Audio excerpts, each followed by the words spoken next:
all those things and so much more. Just grab a seat in the chair or the floor. Sit back, relax, recline. While she drops another casual line. You're tuned into Casually Molly with Molly and Bergie. Welcome back to the Casually Molly podcast. I am your host, Molly Ambergy. I am a comedian playwright based right here in St. Louis, Missouri. And I am so lucky that I get to interview different comedians, entertainers, artists, you name it, every couple of weeks or so. And I'm very happy, all the way from Nashville, Tennessee. We are very excited to introduce our ordinary dream girl. Give it up for Emily Blackbird, everybody. And the crowd goes wild. Oh, thank you guys. Oh, you're too much. Oh, calm down. Calm down. Right. Well, Emily, it's very nice to meet you. I know we kind of talked a little bit during our technical, figuring everything out before we start the podcast, before we get into the biz portion. But I'm very excited to have you. You are a country artist. You have an amazing song. Everybody should check it out. It is called Ordinary Dream Girl. You can get it on Apple Podcasts. I listened to it on Spotify. I had it on repeat today just because I want to embrace the whole message for it. Why don't you tell us a little bit about Ordinary Dream Girl and what inspired you to produce and write this song? Yeah. So Ordinary Dream Girl is the girl that I've always been. And I think coming from being somebody with really big dreams and aspirations in the music industry, that wasn't something that people in the community that I grew up in did. Not professionally. It was actually something that was kind of like looked down upon. Like if you were successful as a musician, then you're a sellout, But for me, I'm like, but shouldn't musicians get paid? So I've always had these dreams and aspirations for years. And I feel like it's sort of kind of a cunning way of just saying, oh, don't mind me. I'm just an ordinary dream girl. In the same way that Maya Angelou is, she has this poem called Still I Rise, where it's my favorite poem. I was just thinking about her today, but it's sort of ironic. Like, does my sassiness upset you? Does it come as a surprise? Because I laugh like I've got gold mines, that kind of thing. It's sort of like a female empowerment song through and through, because I feel like, even now there are some differences that I've seen in different work environments where there are certain expectations of how women can behave or how they're perceived. And it's just like saying, I'm going to do me. Don't mind me. I'm just going to keep doing it no matter what, Oh, I love that. That's exactly why I was like, I've got to have this girl on, because you embrace that message. You basically, even the press release I'm looking at right now, edgy and authentic. That's very much you. That's very much what you carry. And trust me, I love it. Were you always very authentic just growing up? Why don't you tell us a little bit about your upbringing and how you got into country music? Yeah. Well, growing up, I grew up in a household that my dad played anything from country music to Peter, Paul, and Mary, folk music. And in my community, teenage community, it was very much hip hop and punk rock through and through, but I had this secret love for country. And so this may be kind of a marriage of the country and the punk rock kind of side that I grew up idolizing. And I always hid that country side. Just kept it in my room because it wasn't cool where I grew up. Years later, I was like, why have I been suppressing this side of myself? I'm totally a country singer. You're Still the One was the first song that I sang on a karaoke machine that my dad bought for me. Yes. So, I love that song. Yes. Yes. Very cool. Very cool. And so when was the moment, I know you said you kind of kept it to yourself. It's also funny. I had You're Still the One on repeat today as well, too. And so it's very universe colliding. We're having you on. I'm listening to your song. I'm listening to some Shania. When was the moment when you decided that you wanted to make music your career? Honestly, I've always known. When I was 3 years old, before I could really talk and string sentences together, I would hum melodies, bathtub. And what I now recognize as a chorus, I would hum a part that was the same, and then I'd make different parts that were the verse, and I would just string them together with sounds. I couldn't say words, so it'd be ba, ba, ba, and then I would like repeat it. So I have sacrificed a normal, comfortable life for myself for years. I mean, officially I've been pursuing this 20 years. And there's a lot of sacrifice. I don't have creature comforts. I don't have certain security blankets like other people because I've just put everything on the line for my artistry. Absolutely. No, I think that people sometimes don't realize like how much these loves and these passions do take up a lot of your life. But you seem to be succeeding and doing quite well. Which, Thank you. speaking of, oh, you're very welcome. Like I said, that's why I was so excited to talk to you. There was a quote that came from your press release that you said for your song and being an up and coming artist. So that's why I thought about this quote. I wanted to tell my story in the most authentic and honest way I could. It didn't feel real being in Nashville and getting the chance to work with the team. It was a dream come true. Why don't you talk a little bit about that? When you got to Nashville, now you're working with the team, you're producing work. How has this transition affected your career? It looks like it's been a very positive light for you. It has. It was amazing because the people that I idolized, artists I'm now working with, their producer like Dolly Parton's, music director, etc., is my producer, and a figure out here named Mark Needham. He's in the music business, and he worked on my album as well. I mean, he's worked with Imagine Dragons, The Killers. Pretty sure he's worked with like Pink and Shakira, and like it was just such a beautiful thing to be able to come out and make this album that isn't even out yet, but I know what it's about, and I'm going to fight to make sure that it gets put out in a way that people can hear it. I was realizing this week that I think people need to hear this album because it healed me writing it, and I think that it did not hold back at all. This album was therapy for me, and in some ways helped me kind of survive a difficult time. And I would love for this to have the same effect on other people. Wow, that was really beautiful. Oh my Thanks. gosh. I say that like I'm so surprised. Like I should know that you were going to say something. What I love about when you're telling your story about your album and having it come out and how it's healing to you, it kind of related to the poetic aspect, how you were like, oh, I'm reading poetry and it relates to me. Yeah. Was that kind of when you're writing a song and you're producing something, does that poetry, this is just something I was thinking about as you're talking, does that poetry aspect come out for you? Do you feel like your style would be in a poetic style? What would you describe that Yes. style for you? So there's two different ways that I write. One is specific and one is abstract. And when I'm doing abstract writing, it's basically a melody kind of channel and a flow that I string in thought, and it maybe not be something that you would read and understand automatically, but Ordinary Dream Girl was something that I wrote on my own with that kind of abstract train of thought. But if you look at it, everything weaves together, and feel it coming and we're running and there's no way out. That was basically saying, I feel something happening, so I'm going to chase it, and I'm not going to, there's no way out from here. So all of those things, people can probably interpret it differently, but obviously it has its own meaning to me. So.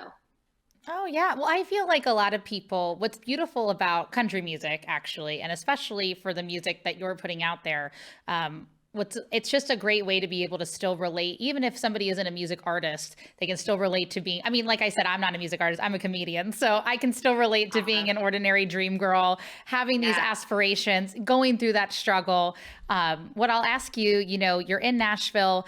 Are you collaborating with, I know you said you're collaborating with a team. Do you collaborate with other female artists in your industry as well? Yeah. So recently, I wrote with Kirsty Mana for the album, and Bridget Tatum for the album. Those are two really strong female writers I've written, and they're kind of written with, and they're kind of OGs out here. So that was really great because they also felt like I was learning. Like when I was writing with them, I very much stepped back and like watch how they work. So those two women are two that I'm really pleased to have written with lately. Absolutely. And then what I'll ask you as well is, you know, what I like about yours is there's just something, and I can't put into words, which I think is also, you know, I'm not as poetic as you, but I love seeing that you have this authenticity to your work. How would you describe that, kind of like staying true to yourself in the music industry, when sometimes when you're in the entertainment industry, sometimes people kind of want to put you in a mold, like you're an artist, but we want you to do this, or like you're a performer, but we want you know, we want you to do this. So how do you stay true to your authentic, you know, persona and personality throughout this industry? I think it's taken years of trial and error and failure at being authentic. Mm-hmm. And what happens is when you fail to be authentic is it doesn't take. Because people can kind of sense that. I think artists who are successful, you kind of notice that they have that authenticity. So I've been pursuing music for a while. I've worked with different producers, and I've definitely been in rooms where it's been like, oh, this is like stuff I haven't told other people. I'm just telling you because you asked, and I want to tell you, we want you to sing like this. Can you write a song like this? Of course, being young and impressionable, I'm like, sure, if that's going to get me where I need to go, absolutely.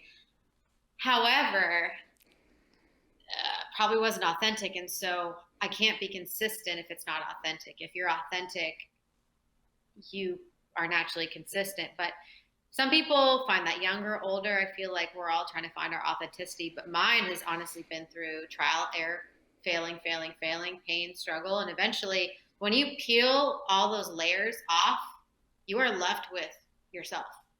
And like, that's what I'm bringing right now. I have nothing. I literally have nothing else. This is just me. So. I love it. Remember, I said, I was like, I really like your outfit. Like, you look so cute. And Emily's so humble. She goes, oh, you know, just what I usually wear. I'm like, oh, I mean, I wish that was my usual look. I'm like, what?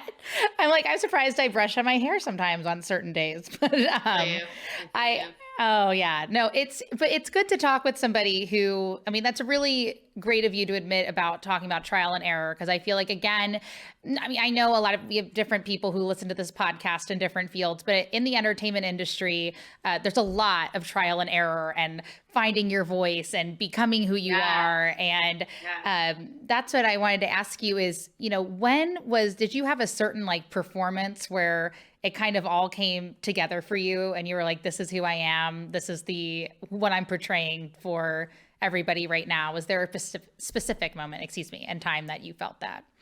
Yeah, I think so. I was on stage with a band playing a venue. It's a small venue called Bowery Vault here in Nashville. It's more of a listening room, but I brought the whole band in and we did a whole country punk rock performance, if you will. And I just kind of found the synergy between the character who I had been and the character who it's evolved to be. And I found Emily Blackbird, essentially, who, you know, she has different moods and she explores different spaces, but she's extremely real and she's very unafraid and unapologetic, if you will. And that's something that happened at this small little venue, and a few people were there. And some people that were there often refer to that performance. And I always like, I wish, you know, my managers were there, other people were there to come see. Like, but you know, it's like, that's okay. You know, we caught some on tape, of course, but that was a really special moment. And I think that, you know, subtext is that's why performing these smaller venues is so wonderful. And I'm sure you understand as a comedian, like, you know, you don't have to jump on stage in front of a lot of people to discover yourself. Sometimes you discover yourself best in front of a couple of people because there's more pressure because you have to entertain two people, you know? Yeah. Right. And that's the best too. And I love those kind of performances because even if it's just those two people are going to remember that moment that you had as well too. So that's a really beautiful thing to share. I just had another comedian on who he was doing a show in Nashville and he was talking about that. He's like, these small rooms in Nashville are my favorite because everybody's just together. We're experiencing this moment in real time. You know, there was the quote here to to, you were talking about, to make yourself believe it, I needed to write a song about it. Ordinary Dream Girl is a song for everyone to remember that opportunities don't always come when you're comfortable, but you have to seize the day and rise to the occasion. So you've hit that on a lot of points. Was there a time to, like, during a performance or when you were writing where you were like, I need to rise up and seize this occasion of, creating this album or performing my authentic self?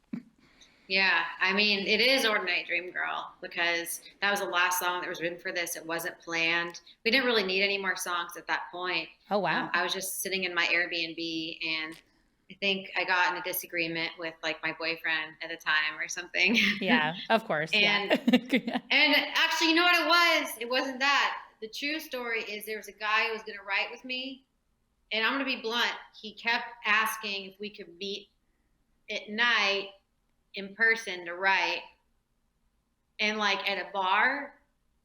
And then when we finally scheduled the time on Zoom, he, like, flaked, and he kept flaking and then being like, can we meet out?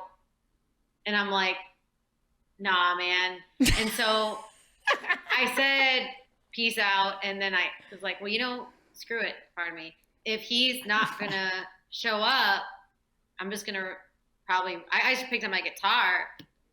And that's why there's that line, sweet talking man, you may just want to stand back. That was for him. So thank you for not showing up. Oh, yeah. Right. Absolutely. I did not realize that. That's awesome. Yeah. I don't talk about that a lot, but I feel like for some reason this is a space where I can talk about it. So. Oh, yeah. I love how you were just like, screw that. Oh, pardon me. I was like, that is the sweetest thing I've ever heard. Because I'm always around comedians who are like, F this, F that, and I'm just like, oh, what a sweetheart. I love this. But that's awesome. And it's especially, you're so tired of these sweet talkers. You're just like, listen, I got work to do. I got to rise to the occasion. I got things to say. So that is awesome, Emily. Thank you so much for sharing that. That was really amazing, actually. I say actually not as a destructive term. That's just awesome. I also, sorry, I'm just laughing now.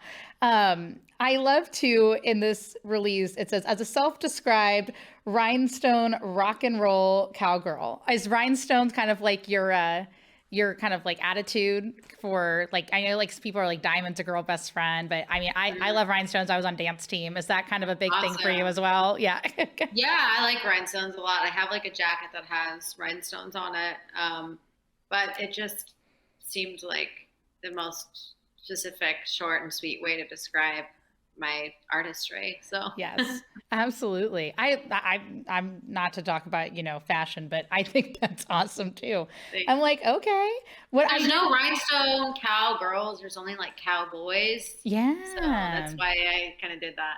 Oh, I love that though. I just think, like I said, I haven't seen that in a long time. So I'm really happy to see it. Like, again, authentic, something different. That's awesome. I didn't realize though, you're from California? Yeah. What part of California are you from? I'm from Northern California. Same town as Credence Clearwater, actually. It's a small town called El Cerrito. And there's a lot of musicians that come out of El Cerrito. Actually, Green Day is from El Sobrante, which is just north of me, a few minutes. So there's a lot of musicians from there. There is a lot of like little house parties up there with people playing folk music and country music. It's just not something that is done in venues for some reason. I'm not sure if there's just a market for it or if we need to open up some more country venues. Maybe I'll open up a country venue there. Okay. Yes, absolutely. Well, that's super cool though. That's kind of leads me to my next question then. What's it been like? I know, now that you're from the West Coast, was there kind of a transition moving to the Midwest at all for you? Or did you kind of just feel like, I'm used to country and folklore. I can kind of fit right in here. I think the only thing that was difficult was a great thing. I mean, it was like people were so nice and welcoming, and the community in Nashville for musicians is literally like, oh, do you need that person's information? I can get you their phone number. Oh, do you need help with that? Well, let me connect you with my friend. And, like I have been trying to get more involved with the community because I'm brand new. And as much as sometimes it's hard to get a number, I feel like just showing up means everything to everyone. So like the second that you actually show up at a venue that you want to play at, things happen so much faster because it's such an authentic place. It's not like, oh, you're new here, we don't want to talk to you. It's like, oh, you came to the club and you want to talk, and like, we'll listen to your music, sure. And you know, the process is extremely heartwarming. You know, like there's no shortage of really friendly people around to help each other out. So Oh, that's so nice to hear. Oh my yeah, gosh, I love that. I mean, I'm from the Midwest and my mom's originally from the East Coast, but yeah, you always hear everybody always say that the Midwest is so welcoming and so nice. So that's a lovely thing to hear that you had such an easy transition in a sense of yeah. being able friendly wise to meet people. And then speaking of Nashville, now that you have been there and you're getting to know people, what is something maybe about Nashville that most people who are aspiring musicians might not know about? Um, it is offline. I feel like Nashville, at least in my experience lately, as I've come to learn the industry more, is it's boots on the ground. It's not something you can call in. It's you show up and you get involved. And if you're not here, you're not in it. You can't phone Absolutely. in being a Nashville artist or in the Nashville industry. You have to actually be here, which is not the case for like pop music or LA. I feel like that's just kind of like wherever, whatever, phone it in, but it's not the case here. You got to show up, you got to do the thing. Absolutely. Well, you're clearly showing up. You're doing it again. I'm going to keep plugging Emily Blackbird, Ordinary Dream Girl. Make sure that you download it. Make sure that you look it up. She's present. She's authentic. She's there. And speaking of being present and authentic and being there, that's a really cool thing. I've never heard somebody say it's offline. That is such it's almost like refreshing. I feel so refreshed talking to you. Yeah. It's a good thing to hear. Was there like when you got there? Was there like a dream moment for you? Obviously, we talked about your song where, which I loved. You said it wasn't necessarily planned, but was there a moment where you're like, oh, this was the dream venue I wanted to get and I got to it, or this was a dream person I wanted to work with and now I did that? It was specifically a moment I'll never forget. Was recording at Soundstage.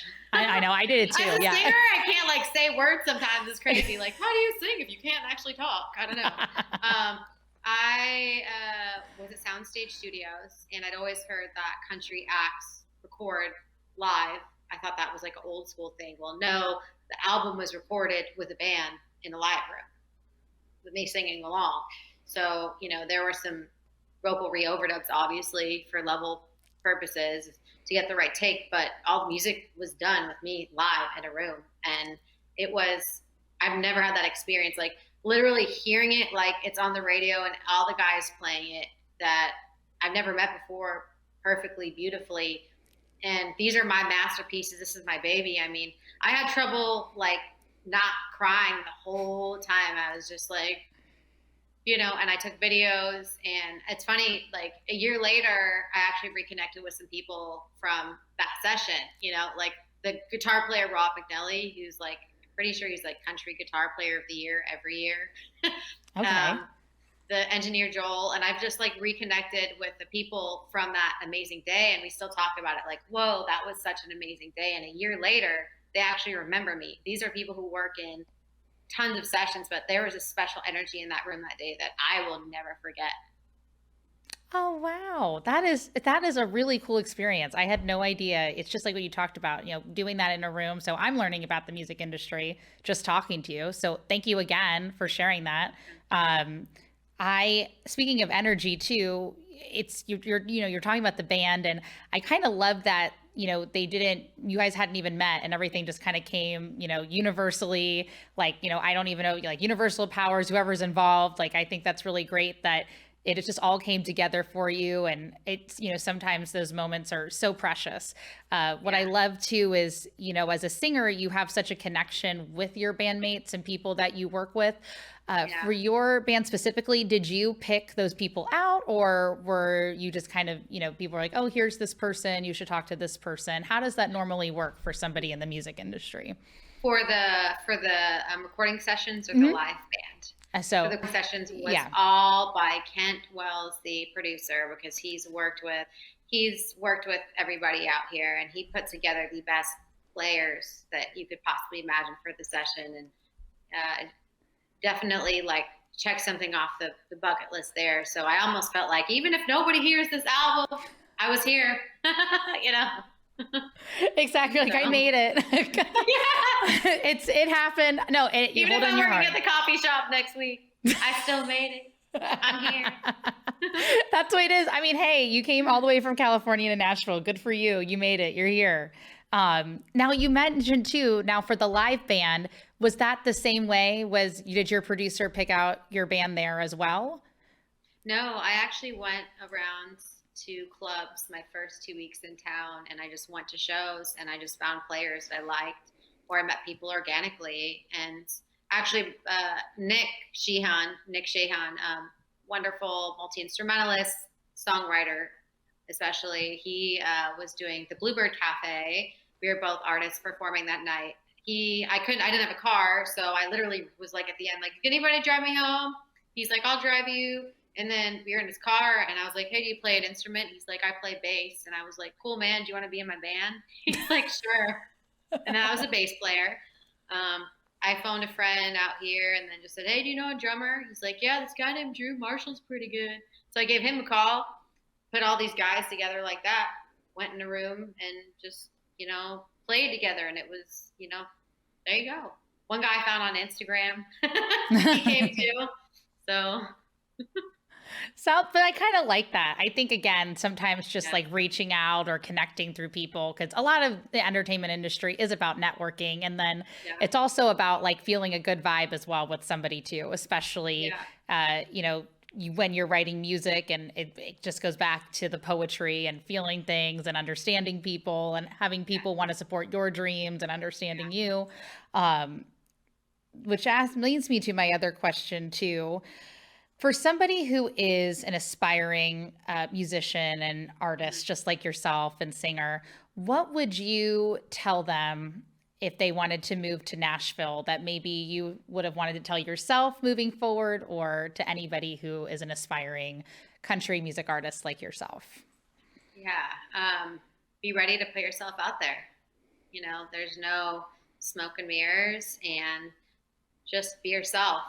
Don't worry about what other people are doing. Your biggest competitor is yourself, because the only person who can get in your way is you. And don't be shy. Like I say that, like, don't be shy, but I'm actually very, very shy when it comes to sometimes going places by myself or just going into new situations. I'm kind of like cat-like like that. So be ready to be a dog and just, fluff your tail and just go around town, and just, even if you have to fake it, just pretend that you are, social, confident, and eventually like you will become that, but don't worry about what people think. Just know that if you have something good to sing and good to share, then people want to listen. So.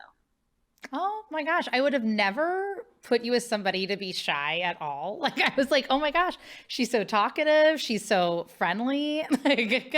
So I shut down. I get overwhelmed. And I'm like, I understand. I do too. Like, people think just because you go and do stand up, they're like, oh, you must have the most like confidence. And you're like, yeah, in my performance space. And then I'm like, okay, cool. Back to it's like a lamp. You're like on, off. And then you're like, when it's off, it's like, yes. Yeah. Oh my gosh. I know, if anybody's watching on YouTube, Emily just did the kind of going on and off with her hand and her face. So you'll have to check that out. Also check out her song, Ordinary Dream Girl. The next thing we're going to do before we close out, we're doing a new segment on our podcast called This Is Casually Happening, where we ask our different guests if they had a story they wanted to share, probably maybe in the music industry. You could talk about when you moved to Nashville, or just in your present day life, if you were making popcorn and the microwave broke down or something, where you were like, oh, wow, this is casually happening, that happened to you. Okay.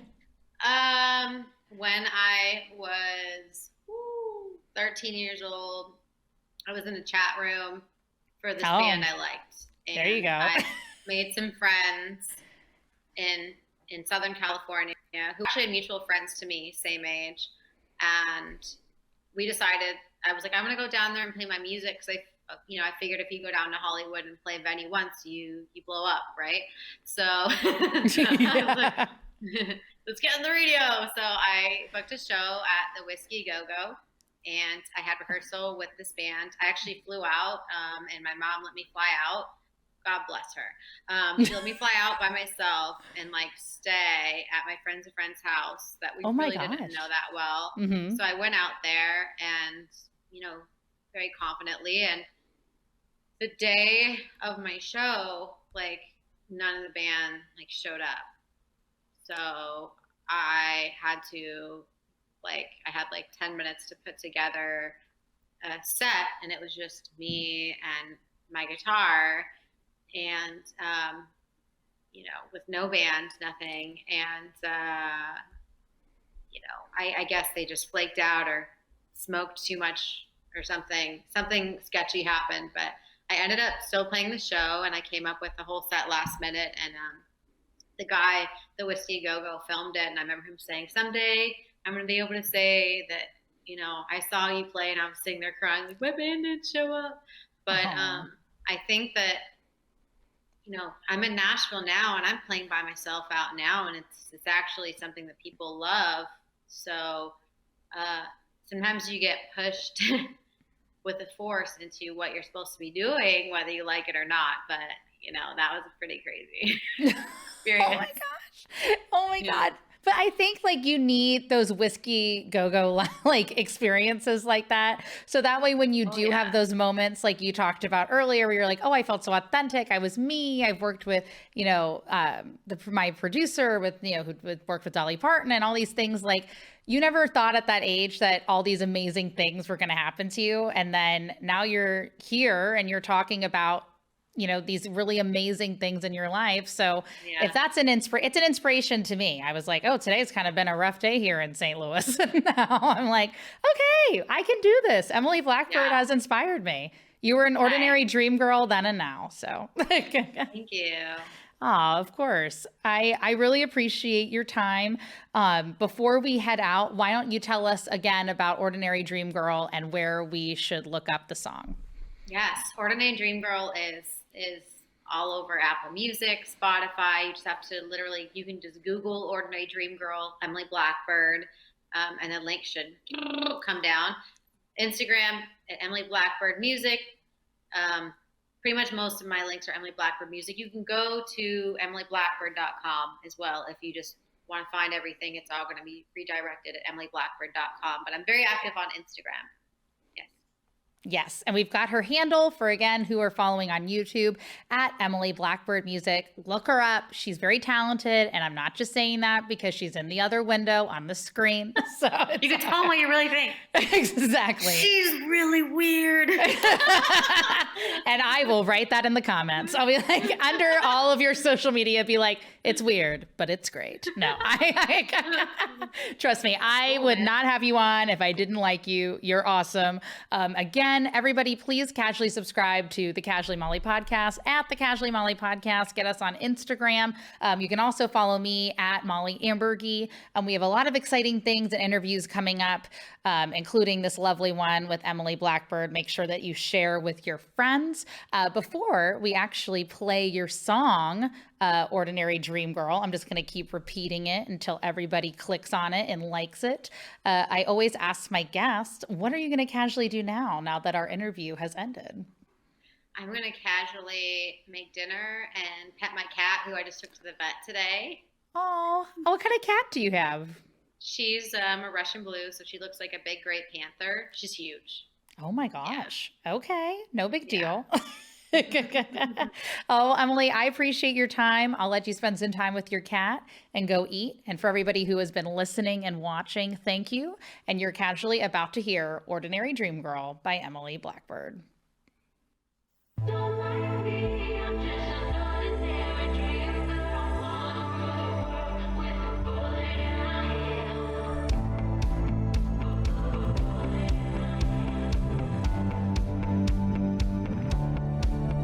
Feel it coming and we're running and there's no way out.